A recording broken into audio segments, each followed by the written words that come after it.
লতি লিয়া বসছি, লতি এখনো কাটা শেষ হইতেছে না। কোন সময় রান্না করুন, কোন সময় খামু।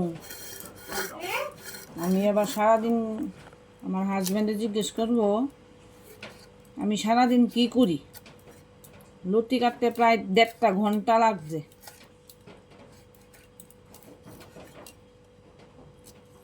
এটা হাজব্যান্ডে কই জিজ্ঞেস করবো। বাবা হইলে কইলে মা থাক,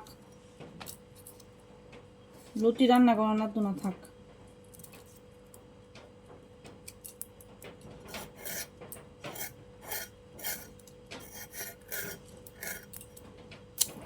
রয়েছে স্নান, রয়েছে পূজা, রয়েছে ভাত খাওয়া, রয়েছে ঘর গুছানি, সব রয়েছে। রয়েছে ফাপ দিয়া রান্না করতে। ওখানে ফাপ মানে সিদ্ধ করে রান্না করতে গেছে। সিদ্ধ টিদ্ধ করতে পারতাম না, ডাইরেক্ট রান্না করে এলাম। চুলকাইলে চুলকাক, না চুলকাইলে না চুলকাক, তাতে আমার কিছু করার নেই।